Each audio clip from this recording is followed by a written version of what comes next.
twese turafise impamvu zo kuririmba no gushimira umwami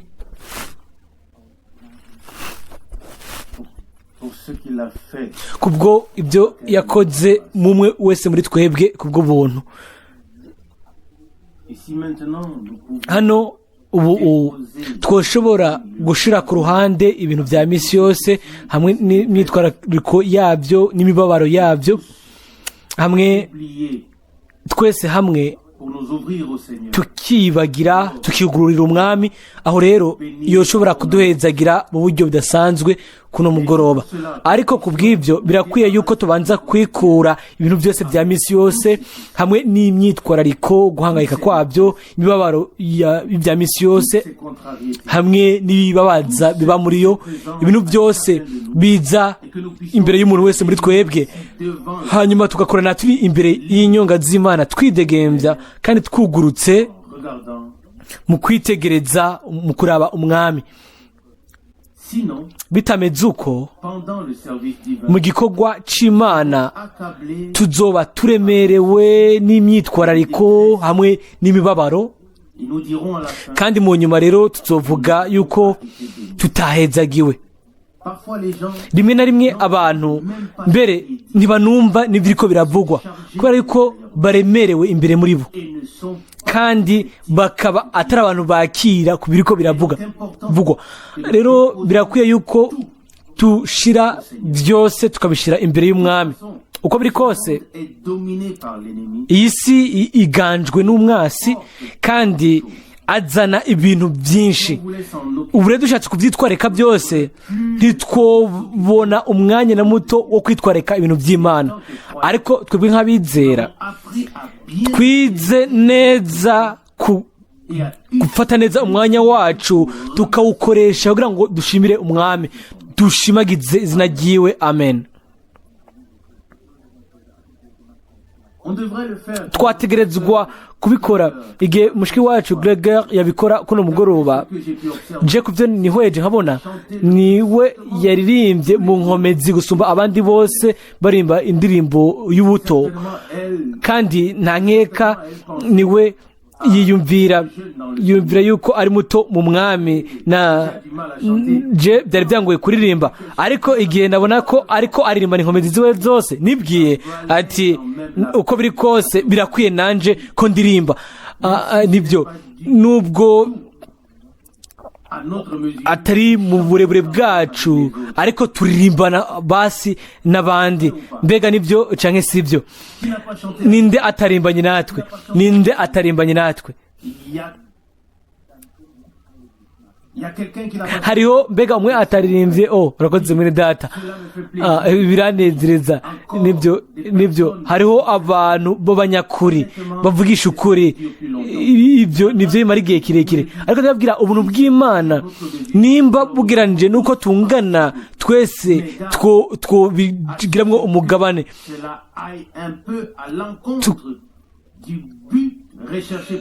tukaraba ibintu ico turi hamwe n'ivyo tuba bice bigaragara neza. Rero ntitunabibona, ariko abandi bo barabibona. Mwene Data Ewald igihe kimwe yagize iyerekwa ridasanzwe, nta nkeka muba mwarabyumvise mu butumwa. Yabonye akayabu keza, natubonye iyerekwa hamwe tukabonamo akayabu. Petero we yabonye ibikoko byinshi, imisiba n'ibintu byose biri ngaho, ariko Mwene Data Ewald we yabonye akayabu. Hanyuma abona ingene ako kayabu gakuyakuywa neza imbere n'inyuma, hanyuma kakagahuma kakamera neza. Ari nyuma akabona ico kiganza ntikiriko kiragorora neza, niko kiragira neza kiryamike utuyabwoya bwayo, ahubwo atangura kudakuyakuya, ahubwo atwara mu rundi ruhande hanyuma agatangura gukankama. umwami arambwira ati ngo ni ishingiro ry'abapantekote muri kino gihe iyo bimeze neza twashobora kurimbana na bose tukasengana na bose tuba tumeze neza turi muri ibyo, ariko igihe bitanguye kugenda biwushanije n'icyo dushaka, hanyuma aho rero muca mubona ibyo nshaka kuvuga. aho rero si uburyo bwanjye bwo kuvuga mu buryo nk'uko, ariko iyo bimeze nk'uko bigenda byimbitse bigashika mu mutima, aho ubutumwa ubwo bariko baravuga sinzi ibica biba hano. ibintu bica biba hano bica jana n'ibiri imbere, hanyuma tugahezagirwa. nibwo buryo bwonyene, kuko misi yose tuba twiteguye neza, tuva turi kwiyonzera nyine turi kumwe n'Imana, byose bikaba bihagaze neza, hanyuma tugashobora gucikira umugisha abandi. ni ibanga nimba ibintu byose bigenda nk'uko twe tubyipfuza, ntituzigera na rimwe dukebwa, na rimwe tuzigera dukebwa, ntituzigera na rimwe tugira abahinduwe ngo duhindurwe ishusho imbere muri twebwe. birakwiye ko haba ibintu mu buzima bwacu kugira ngo habone amahirwe agaragara, kugira ngo ibintu binyegeje imbere byimbitse bishobore gusohorwa. hanyuma rimwe na rimwe ntitunabibona, ariko ibyo birasohoka rimwe rimwe kubera yuko aho nyine, ariko igihe ibyo bisohotse tuba dufashijwe. kandi nibyo Imana rimwe rimwe ibishaka yuko dushobora kuba mu bintu canke tukaba dushirwa mu bigeragezo ibyo dutegerezwa kucishwamo nko kugeragezwa. hanyuma birakwiye yuko tubika mu buryo bukomeye kugira ngo abantu bashobore kuronka ibyo bashaka, kuko iyo turonse ibyo dushaka misi yose, mbega umugenzi wacu we bigenda gute? uwo nawe arafise uburenganzira bwo kuronka ibyo akeneye, ariko ibyo dukoze ibintu byose ndizera yuko twarabironse mu buryo budasanzwe. kuba nato i Lausanne hari bene data ubwa mbere bari bashavuraniye bamwe ku bandi, bicara imbere y'intebe y'imeza inyuma y'igikorwa c'Imana. twagumye hamwe gushika 5:30 kandi twaraganiriye. cyari ikirere ciza cyane, ariko byari bikwiye ko hagira amajambo amwe avugwa. ayo majambo yabagiye neza ku mutima, atari nk'ayavuye mu ijuru, ariko avuye ku mwene data, kundi mwene data. kandi navuze ibi kikurikira gusa, navuze ati mwene data, ati nakoze amakosa menshi igihe nari nkiri muto, ati ndaca nakora n'ayandi kumbure n'ubu, ariko navuze ati kumbure mwebwe nta makosa mwakoze, ibyo birashika. kandi turavuga ibintu bimwe bimwe nk'uko, hanyuma barakoze ko mu buryo budasanzwe n'ibyo, ku buryo umwene data umwe yarahagurutse inyuma y'igikorwa c'Imana, arahaguruka aravuga ngo ibintu byose yari yakoze bibi n'ingene yaguma yifata yuko ariko yihe ikintu kidasanzwe. batahuye yuko ibyo bintu byose atakintu na kimwe byari bimaze. nimba nonyiganyiza nohindura imisozi nkamenya amabanga yose byose nkagira, ariko nafise urukundo rw'Imana, aho rero nta kintu na kimwe nomara, kandi nta kintu na kimwe nomara n'ubu muri kino gihe, nta n'igihe na kimwe nomara no mu bihe bidashira. nimba uko kwizera turatahura ibyo ari byo ku Mana, guhererezwa bizobera mu rukundo rw'Imana. igorogota urukundo rw'Imana rwaragaraganye umwami wacu Yesu Kristo, kandi ukubakwa kw'ishengero ya Yesu Kristo bibera mu rwo rukundo nyine rw'Imana. kandi urukundo rw'Imana ntirugira nabi uyundi. narumvise havugwa yuko bene data bavuga ururimi rw'igifaransa ntibari bahagijwe n'iriya ubutumwa bwitwa ngo inama y'Imana. Jesse nshobora kubitahura, navuze ati uko biri kose byanditswe ku mpamvu nziza. hanyuma igihe nayibasomera mu uwo mwanya, navuze ati bantu b'Imana, hariho baravuze ngo muntu w'Imana hari no wandika mu buryo butandukanye. hanyuma ku gatandatu naravuze ati bene data mumbabarire, nanditse inama y'Inikeya mu myaka ya 60 itangura, kandi hari ibintu nokondeka mu buryo butandukanye uyu munsi. ibyo byabagiriye neza, byari bimeze nk'umuti, kandi baravuze ngo Mana yanje, ngo uko siko twari tubimwumvira ko twiyumvira yuko misi yose aba yiyumvira yuko misi yose afise ibintu by'ukuri ntitwiyumvira ko misi yose tuba dufite iby'ukuri ahubwo ni Imana gusa iba ifite iby'ukuri twebwe ntituba dushaka ibyo ari byo byose ariko turashaka yuko ubumenyi bugwira umuntu yumviriye yuko atakintu kimwe agishoboye kuba yo kwiga ndibaza rero ni kubera iki rero tukija ku ishuri turi hano ku ishuri ry'Imana twebwe nk'abigishwa ba Yesu Kristo kuko turashaka kwiga rimwe na rimwe hariho abantu iwacu badakunda igikorwa cyabo igikorwa cyo ku ishuri bahabwa muhira hano ku isi niko bimeze ariko hano mu nzu y'Imana turaza hanyuma tukagira umugabane mu bintu byose tuzaniwe n'ijambo ry'Imana nimba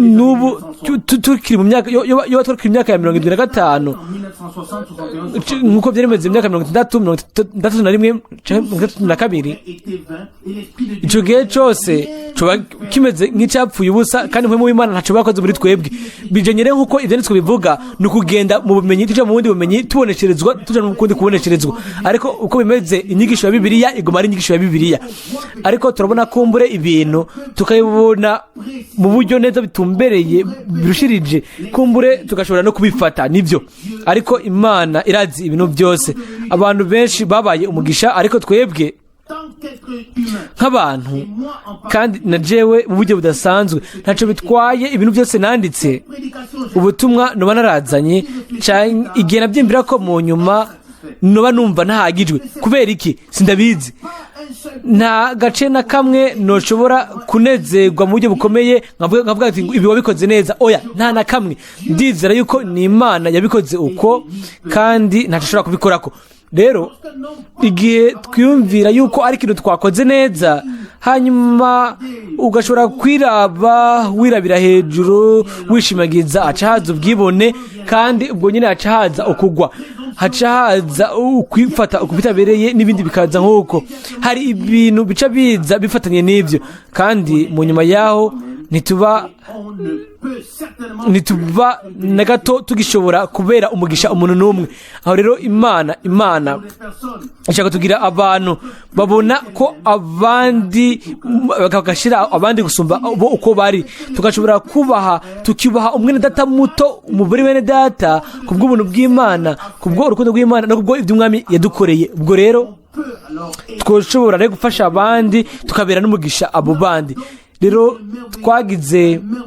twagize amakoraniro adasanzwe i Lausanne kandi turabishima cyane turabishimira umwami hanyuma n'izirici naho Imana irahezagira misi yose ijambo ryayo ryera kandi ry'igiciro kandi turabishima cyane nabonye ibintu bimwe mu butumwa bw'izirici nk'akarorero mu isezerano rya kera no mu isezerano rishasha hari ibintu byagarukanye ku mero imwe ko bakozi b'Imana baba bagenewe gutondeka ibyo bintu mu ishengero ariko nashaka kubaha ikigereranyo kugira ngo ndabereke ingene bigoye cyane shaka kubereka ikigereranyo kugira ngo ndabereke ingene bigoye cyane ku abantu bakoresha gusa ubwenge bwabo ngo batondeshe imirongo ya Bibiliya ngo bayitondeshe mu isezerano rishasha ngomba ndabe ikigereranyo kugira ngo mubone itandukaniro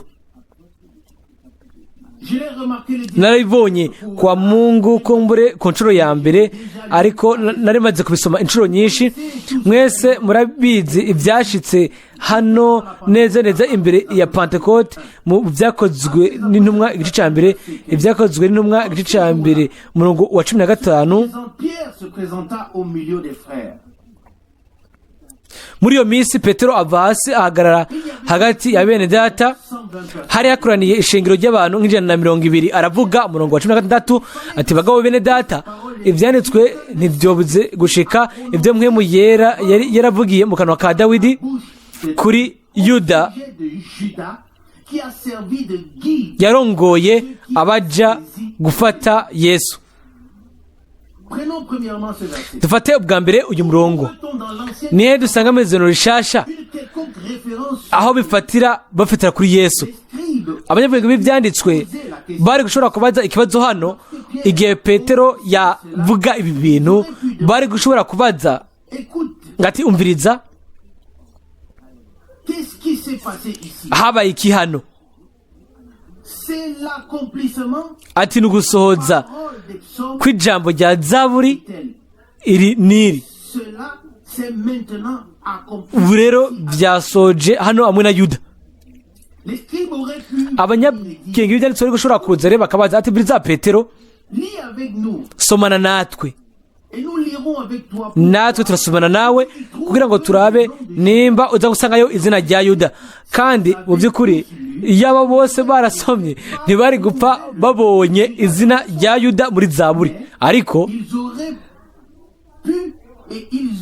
bari gushobora gusoma uko ibyo bintu bivugwa muri rusange, ibyo byakozwe kuri Yuda. Murabona ibyo nshaka kuvuga rero ni amahirwe, kandi turagiye twihuse kujya kure cyane. Petero aravuze hano yuko Mwene Yera biciye mu ka Dawidi yavugiye imbere y'igihe, ibyo Mwene Yera yavuze imbere y'igihe avuga kuri Yuda. Petero yari abizi neza arongowe na Mwene Yera yuko ibyabaye hano hamwe n'umugabo yitwa Yuda, yuko Dawidi yari yarabivuze imbere biciye kuri Mwene Yera muri zaburi. Nihe mbega byanditswe muri zaburi 41?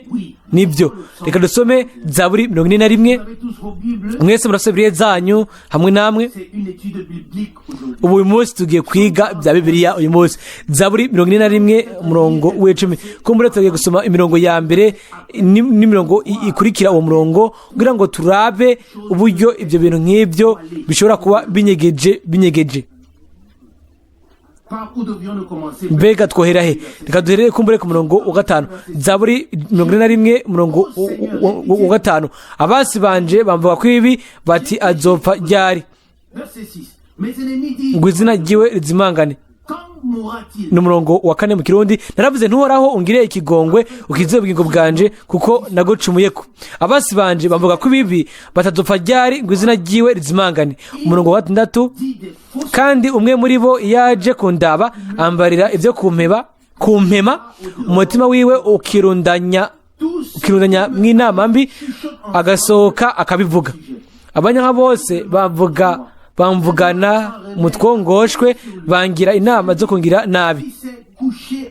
Bati indwara y'intakira iramufashe, nonehe ko aryamye ntazovyuka ukundi. Umurongo w'9. Mbere umukunzi wanje mpfapfe uwo nizigira nagaburira, nawe ambanguriye umugere. Ariko weho Uhoraho ungire ikigongwe umbyutse kugira ngo mbihore. Umurongo wa 11. Iki nico kimenyesha yuko unezererwa, nuko umwasi wanje atonyitamba hejuru, kandi jeho ni wewe unshigikiye mu goroka kwawe, kandi unshira imbere mu nyunga zawe ibihe byose. Aha tubona imirongo imbere y'umurongo wa 11 cyangwa wa 12. Turabona aho atakintu na kimwe bifite icyo bipfana n'ibyo biriko biravugwa. Rero aha rero niho abanyabwenge b'ibyanditswe bagira ibibazo, barasoma hanyuma bakarengana. Mwene Yera ntiyashobora kumurika ijambo ku bwabo kubera yuko ntibari bagenewe ibyo. Petero we yarabizi yuko umukiza ibyo umwami yari yavuze ngo uzodimbana nanje nuwo nyene. Kandi Petero fata umugurano umuntu muto, yaba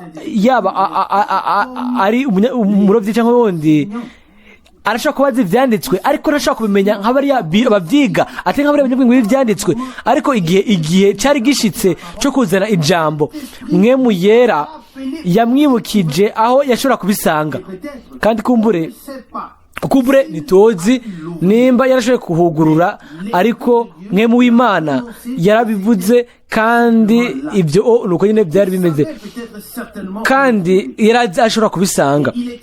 Kandi haranditse rero ngo mbere n'umukunzi wanje 90, mbere n'umukunzi wanje mpfapfe, Zaburi 41:90, mbere n'umukunzi wanje mpfapfe. Yesu yavuze ngo iki? Yesu yavuze ngo umugenzi wanje, yabwiye umunsi umwe abwira umugabo ngo mugenzi, ni gute mbega winjiye hano? Iryo ni ijambo ryo muri Matayo 22:12. Mbega yabwiye Yuda ngo iki? Yabwiye Yuda ngo iki? Mbega yavuze ngo mugenzi, mbega yabwiye gute Yuda? Ninde abizi uko? Mbega yo yaravuze ngo mugenzi, umushiki wanje ngira abizi, umushiki wanje ngira abizi, mwugure muri Bibiliya. Bene data, uyu munsi tuza kwiga ibya Bibiliya. Hariho abantu, habayeho ubutumwa bwinshi hano uyu munsi. Reka twihweze ibintu rero. Haravuzwe muri Zaburi 49:41 ngo mbere n'umukunzi wanje mpfapfe, uwo nizigira nagaburira, nawe ambanguriye umugere. Yego bene data,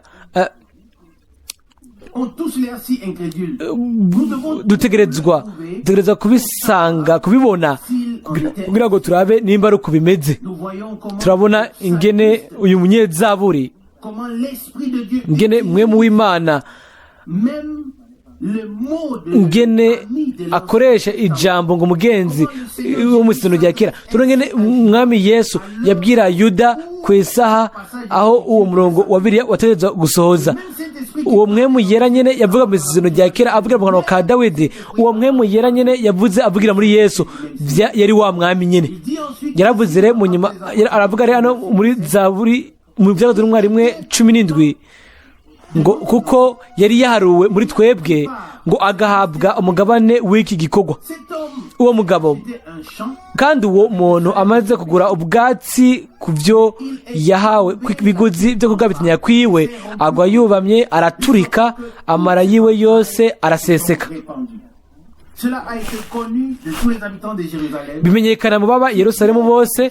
Nico cyatumye ubwo bwatsi ngo murima mu rurimi rwabo babwita akerudama, risobanurwa ubwatsi bw'amaraso, itongo ry'amaraso. Kuko mu gitabo cya Zaburi handitswe ngo iwe hasigare umusaka, kandi ntihakagire uwundi ahaba. Ubu rero twugure aya majambo yo muri Zaburi, hanyuma muraza kubona yuko biba bigoye cyane gusoramo iki kintu. Mbega biri hehe? Muri Zaburi 69:26. Hano turasoma dore ku umurongo wa 23 muri Zaburi 69. Amaso ni 22 mu Kirundi. Ameza yabo ahinduke ururiba imbere yabo, bakiri mu mahoro ahinduke umutego. Amaso yabo nahumwe ntibabone, wame uhindisha agashitsi ikiyunguyungu cabo. Ubasuke ko gushangashirwa kwawe, uburake bwawe bw'inkazi bubahambye. Iwabo hasigare imisaka, kandi ntihakagira uba mu mahema yabo. Umurongo wa 26 ngo kuko bahama uwo wakubise kandi bongeranya umubabaro wabo wakomerekeje. Umurongo wa 27 ibigabitanyo byabo ubibasubirize mu nkoko, ntibaze binjire mu by'ukugororoka kwawe. Ubu rero reka tugaruke ku murongo wa 26 uwo 25 ngo iwabo hasigare imisaka, kandi ntihagire uba mu mahema yabo. Hano nasomye ubusobanuzi bwa ritere bwa Bibiliya nk'ubusobanuzi bubiri, aho baba biri muri bwinshi. Hanyuma Pawulo akavuga mu byakozwe n'intumwa ngo ahaba muri rudende, ahaba hacika umusaka, niko byanditswe. Twasomye muri byakozwe n'umwa 20 ngo hacike umusaka, ngo ahaba azocika umusaka ntakagire n'umwe ahaba. Muri Zaburi haravuga ngo mu mahema yabo, ni kuvuga ni muri bwinshi.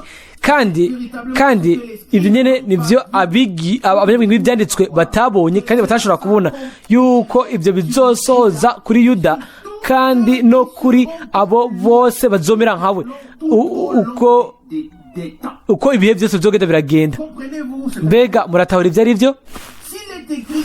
Nimba handitse hano muri bwinshi ngo mahema yabo agacika imisaka, ababize nka Yuda nk'abakoze nkawe bazogira umugabane nyine nk'uko biri muri rudende. Mbese uko biri, ariko umuntu adafise mwe mu w'Imana mbere n'umunyabwenge yovuga ngo ntubona ngo byanditswe ngo muri Zaburi ngo muri bwinshi, hanyuma hano byanditswe ngo muri rudende muri byakozwe rimwe. Ni gute rero twamenya iby'ukuri?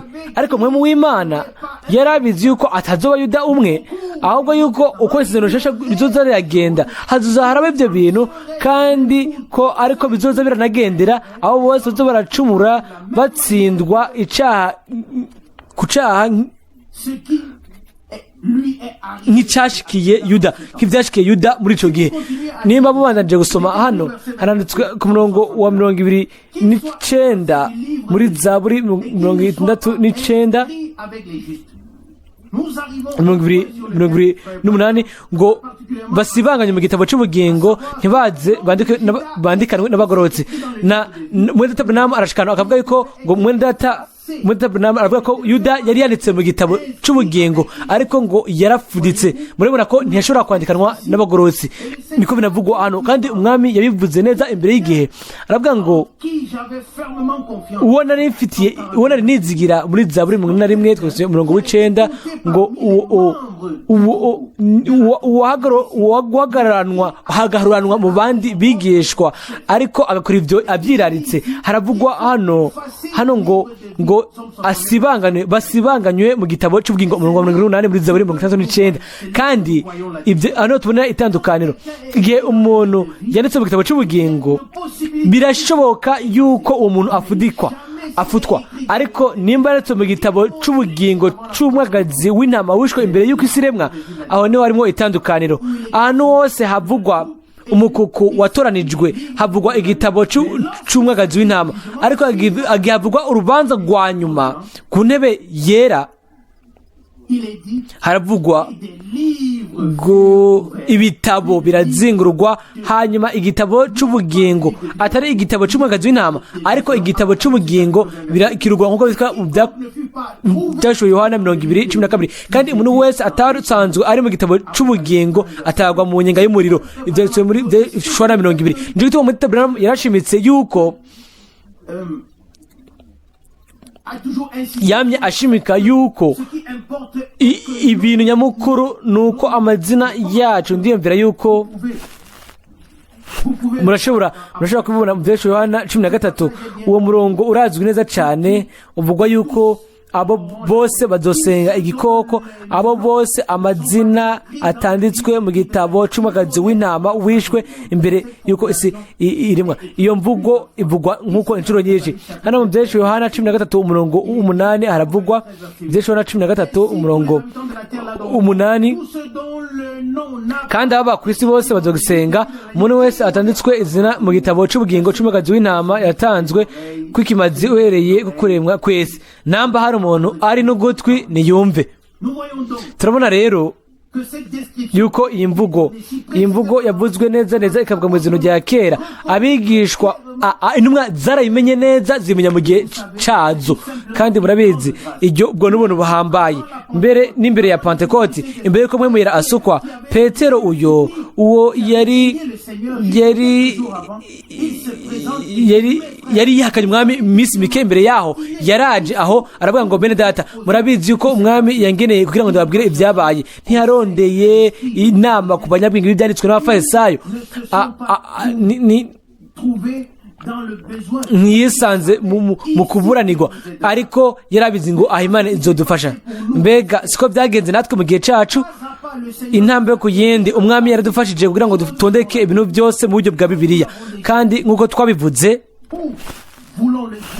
canke tukabivuga dusubiramo inshuro nyinshi, abanyabwenge b'ivyanditswe bicaye mu ntebe ya Mose kandi badafise iriya mpwemu ya Mose, badafise umugabane mu byo Imana yatangaje nk'ijambo ryo guhishurirwa kw'Imana.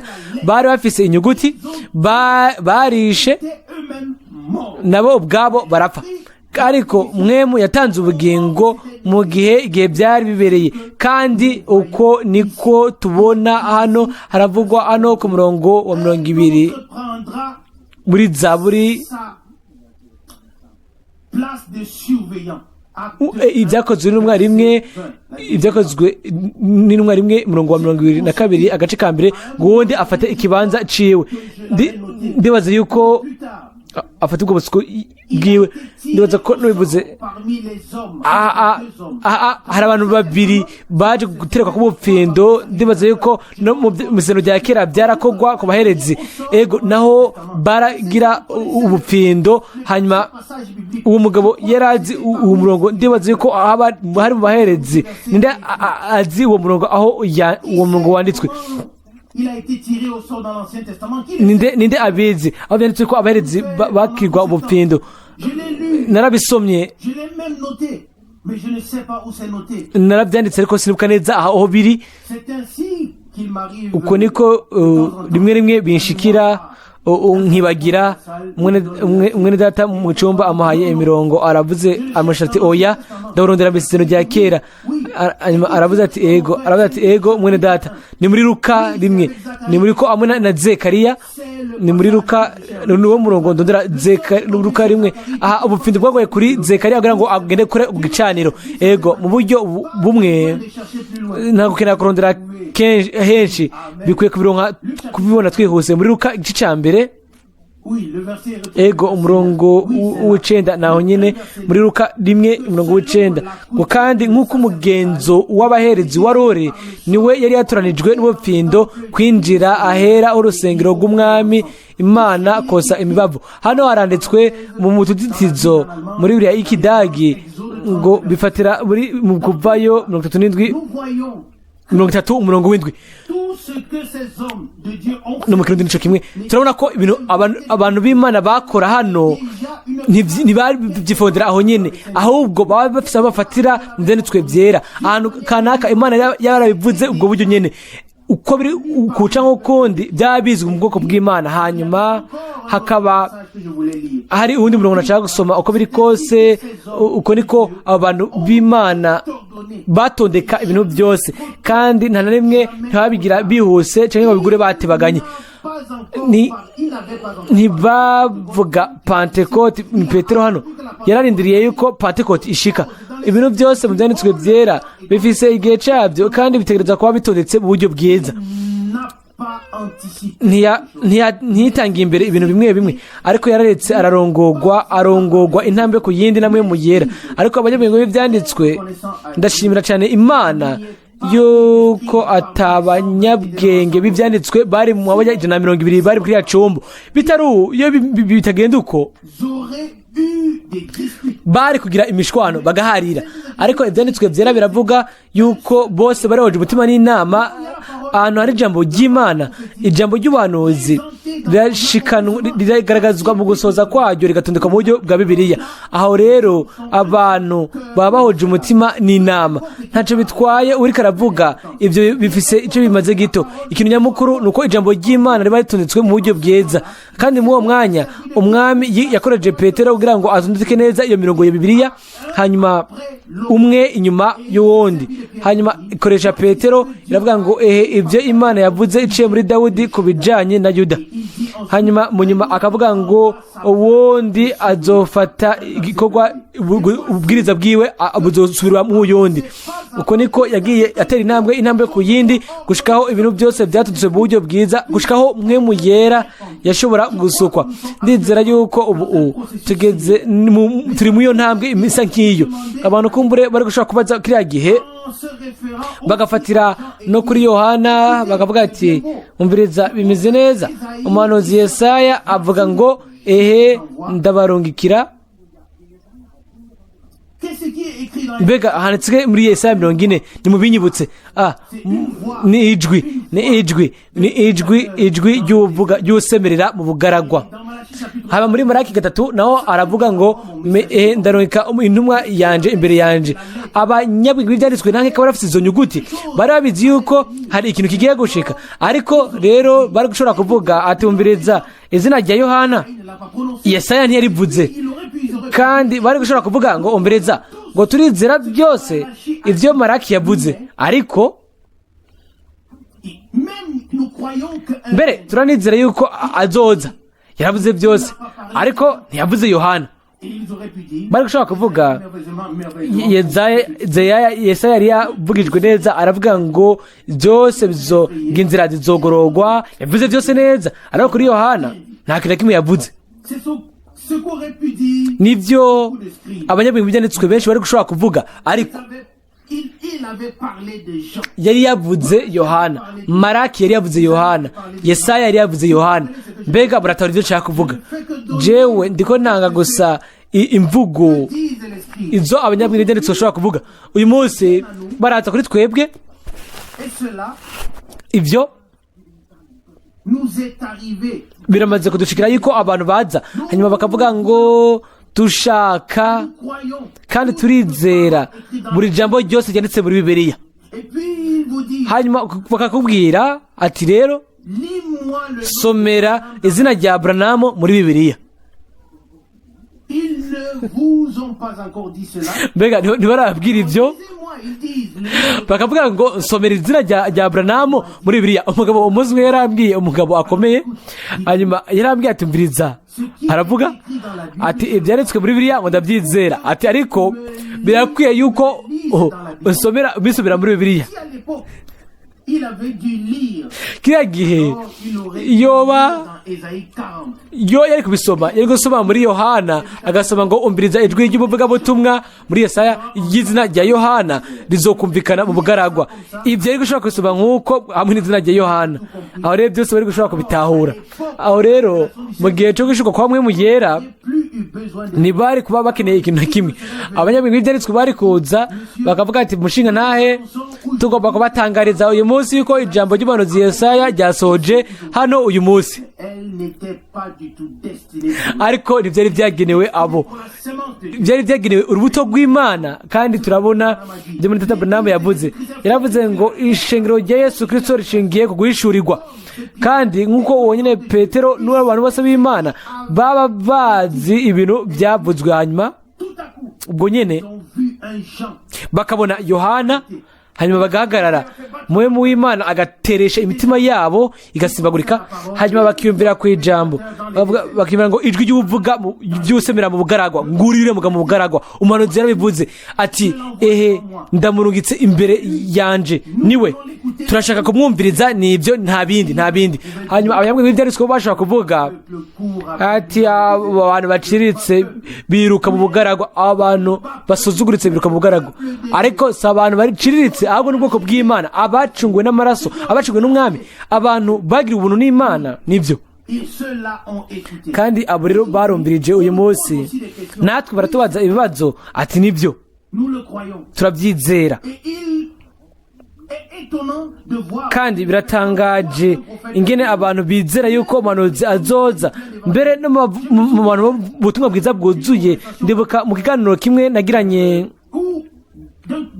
mu kiganiro kimwe aho Mwene Data Schneider yambwiye ati Mwene Data Frank ati umuhanuzi ataruza kuza, turabizi, ati nivyo turindiriye. Nivyo turindiriye, ariko uwo Mwene Data aba yari Abrahamu, ivyo tuvyemera, ariko nubwo biruko bihuje neza n'igihe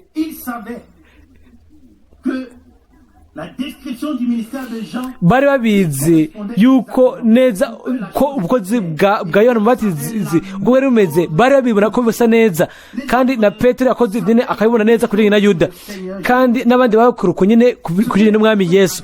Ibyo umuhanuzi yari yavuze imbere y'igihe byari byasohoje muri we. Ubwo buryo nyene uko nyene tumenya muri kino gihe ibyo ijambo ry'Imana ryavuze imbere y'igihe, kandi mu bwo buryo nyene byarasohoje. Muri mwebwe abaje ikibazo umuntu ababaje ikibazo akavuga ati mbiriza nyereka izina rya Branham muri Bibiliya, namwe mushobora kuvuga ati nyereka izina rya Yohana Umubatizi muri Bibiliya canke izina ry'abandi bantu b'Imana. Mbega muratari ibyo nshaka kuvuga. Mbere no mu gihe ca Aburahamu, igihe Imana yabwira Aburahamu ati nyuma y'imyaka 400 nzosora urubyaro rwawe mu kiganza cy'ubushobozi, hanyuma ubwo nyene biciye kuri Mose bari gushobora kuvuga ati Mose wowe urinde, ubusanzwe urinde, ninde yakurungitse hano? Ati ndiho yandukize. Nivyo, amen, bose bashobora kubivuga. Ariko ubwo nyene babonye bifatiye ku byari bimaze gushika yuko ntibyari ibyo Mose yishirako gusa, ariko ahubwo Imana yari muri ivyo bintu, kandi twashoboye kugira umugabane muri ivyo bintu nyene biciye ku buntu bw'Imana. Ariko abanyabwenge b'ivyanditswe ntibazigera na rimwe babitahura. Mbega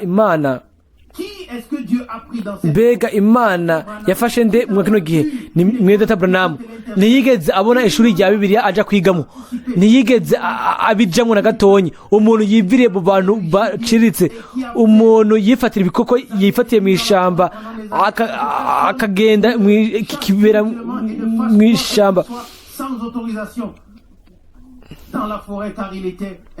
nawe yari umuntu yari bwana shamba akama acunga abantu baba mu mashamba. Bwa mbere yari umuntu ari hafi agumana n'ishamba niki, ariko Imana yamye ifata abo bantu baciye bugufi, abo bantu bari hasi, kugira ngo ugwishirwa kwa mwemu nikuvangwe n'ubumenyi bwa kimuntu. Ariko nuko ijambo ry'Imana riguma ritunganye rimeze neza uko Imana yaritondetse. Amen. Turanezerwa yuko twashoboye dufashijwe n'Imana gutondeka ibintu byose dufashijwe n'Imana muri kino gihe, kandi si uko twari tubibereye, ariko ni ubuntu bw'Imana gusa. Twebwe iduhevye ukwacu ko turi ntitwoshobora kubifata, ntitwoshobora kubigora hamwe n'ubwenge buke dufise, ariko hamwe namwe mu Imana yakora guhera ku ntango, kandi akora uko imyaka igenderagenda cyane ukwerezo kugira ngo asubize ibintu byose. Amen. Kugira ngo byose tubitondeke neza, byose tubicire mu kibanza gushikaho imvura ya nyuma n'iya mbere igwa, hanyuma ishingiro rya Yesu Kristo igagara ku birenge byiwe, hanyuma bagashobora gushinga intahe, bamushingira intahe mu buryo bw'ubushobozi. Kandi uko niko igihe ijambo ry'ubuhanuzi ryatondekwa mu buryo bwa Bibiliya muri kino gihe. Muri icyo gihe abantu bizera by'ukuri bagize umwimenyerezo muri ivyo, bacitse umutima umwe n'inama. Dushobora kubivuga, nta byiyumviro bitandukanye bishobora kubaho ku ijambo ry'ubuhanuzi, nivyo canke sivyo. Reka tuvugishe ukuri, ninde muri twebwe twese hano yoba ahuje natwe? Ntibikunda, ntibishoboka yuko abantu bagira ibyiyumviro bitandukanye igihe Imana iberetse imbere yabo ijambo ry'ubuhanuzi mu gutangaza kwaryo no mu gusoza kwabyo neza mu buryo bufatika, ikabibashiramo. Mbega umuntu yobahuza ibyo tubona uko? Ntibikunda. Uko niko twebwe tuba umutima umwe n'inama umwe. Abantu benshi biyumvira biciye ku butumwa bw'ubushobozi, ubutumwa bw'ubushobozi ngo twakora ikintu kanaka. Twabumvise inshuro nyinshi, kandi nta kintu kimwe cyabaye. Kiriya gihe byose byatondetswe mu buryo bwa Bibiliya, bari bazi buri kintu cyose cyashitse, ibyavuzwe kuri ico mu izano rya kera byose bigatondekwa, nta muntu n'umwe yabigwanya. Nta muntu n'umwe yaje avuye ngo Petero ngo rindira gatonyi. Mbega urazi neza ibyo uriko uravuga widegembya yuko ibyo bifatiye kuri Yuda? Mbega wiyumviriye neza ku byo uriko uravuga? Ntiyarakeneye kubyumvirako. Mwemu yera yari yamaze kubishura neza, hanyuma imuha ijambo ribereye mu mwanya mwiza. Hariho ibyizigiro bihari, icizere gihagaze mu shengero yuko Imana iri hagati mu bwoko bwayo, kandi ubwayo kariyo itondeka ikavuga ibintu neza. Ntacyo bitwaye ibyo Petero, Paulo, Yakobo cyangwa uwari we wese yashobora kuvuga. Bose bari buzuye uwo mwemu nyene, kandi batondeka ibintu mu buryo bwa Bibiliya. Twumvise kandi havugwa Petero, Paulo na Yakobo. Igihe Paulo yagenda mu banyamahanga, yaravuze neza abwira Abayuda, aravuga ngo mwifashe ko mutabereye ubutumwa bwiza bw'ubugingo budashira. Duhindukire rero abanyamahanga, kuko uko niko byanditswe mu bahanuzi ngo yanshizeho kugira ngo mbe umuco w'amahanga, kuko buje Yohana mu 13:46. Intumwa zose ntacyo bitwaye akaryo kaba gaserutse. Mbere mu byakozwe 15 igihe Yakobo ahagurutse na Petero bagahaguruka bakavuga bati Mwene Data murabizi yuko Imana yahisemo hagati muri mwebwe kugira ngo ndababwire. Inshuro nyinshi bakunze gutondeka ijambo ry'ubuhanuzi, kandi aravugwa mu byakozwe 15 yuko hari ubwa mbere hari habaye uguharira bikomeye. Byari bigoye kubyiyumvira ko bishobora gushika mu bakristo b'ubwa mbere.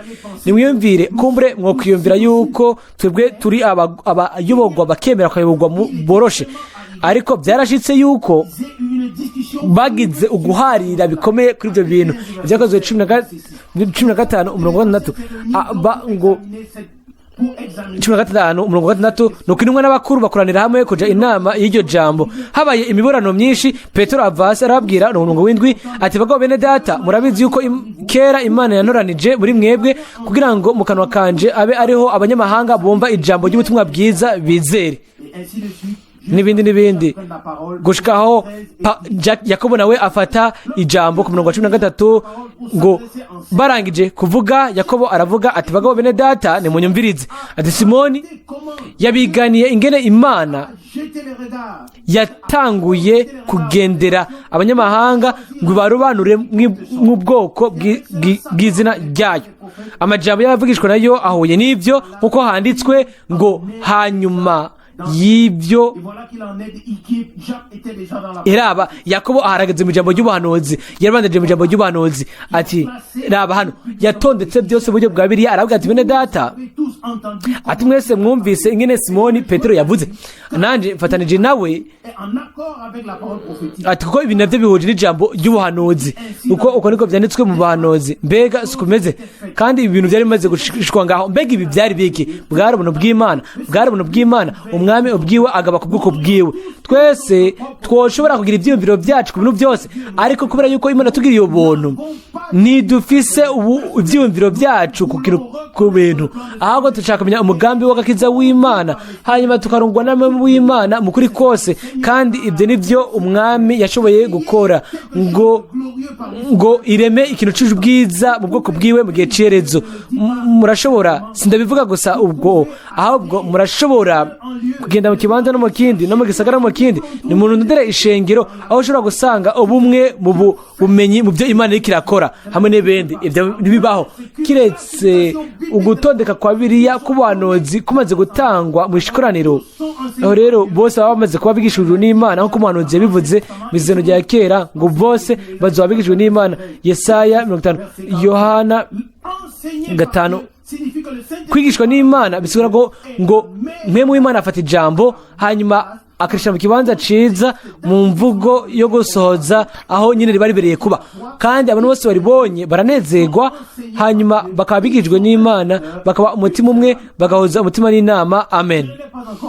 Sindabyumva mu biganiro byacu yuko umuntu yovuga ngo mbega ubyumvira gute, ibibaza kwiki, ninde yumvira cyangwa atiyumvira. Umwami ubwiwe yashuye ijambo yiwe, kandi twagitugijwe n'Imana neza n'iri jambo, kandi namwemu bice no kuri mwemu, kandi nico gituma tuje umutima kandi tuje n'inama. Mbega nivyo canke sivyo? Ubu rero nimuvuge ukuri, nivyo canke sivyo?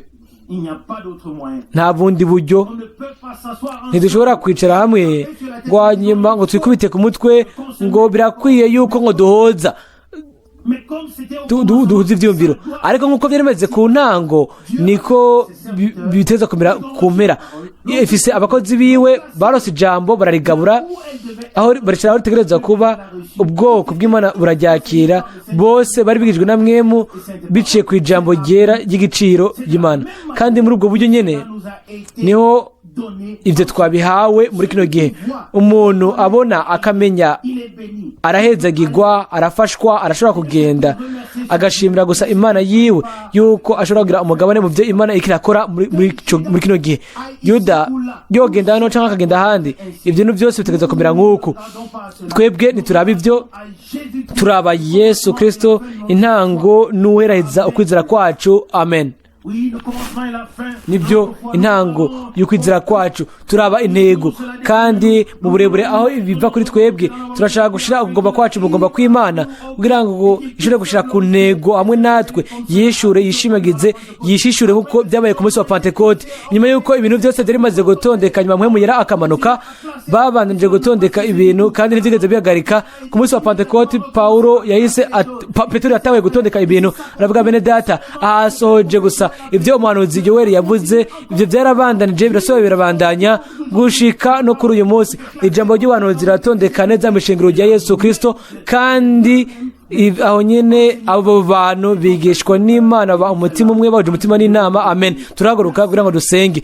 Data wa twese uri mu ijuru, turagushima n'umutima wacu wose kubw'ijambo ryawe gera ry'igiciro. Turagushimira kubw'Umwami wawe watondeka agatondeka neza ijambo rishura akarigaragaza mu gusoza kwaryo. Haleluya, izina ryawe rishimagizwe nko ku ntango utondeka ibintu byose no kuyerezo ufate ku ijambo ryawe ry'ubuhanuzi. Haleluya, nico gituma haranditswe yuko dufashe ijambo ryavugishijwe rya kaka ahantu hijimye nk'umuco wa kaka cyane. Haleluya, gushikaho ikinyeri cyo mu gaturuturu cyo kakira mitima yacu. O data buja wizigirwa, mbega twovuga iki? Tuguhaye ugusengwa no kuguhimbaza, turagushimagiza dushimagiza izina ryawe ryera, tutazira izina ry'ubushobozi, ubushobozi bw'amaraso yawe, ubushobozi bw'amwe mugera, ubushobozi bw'ijambo ryawe warigaragaje mu buryo bw'ubushobozi hagati muri twebwe, kandi ntibirarangira, uzonakora ibirengeye hagati muri twebwe. Haleluya, uduhe ubuntu bwo kuba dutondeka byose neza gusa, ariko natwe ubwacu tureke dutondekwe muri wishengiro mu gihugu cyawe, kugira ngo umuntu wese abe mu kibanza ciwe, ubwo bumwe bw'Imana,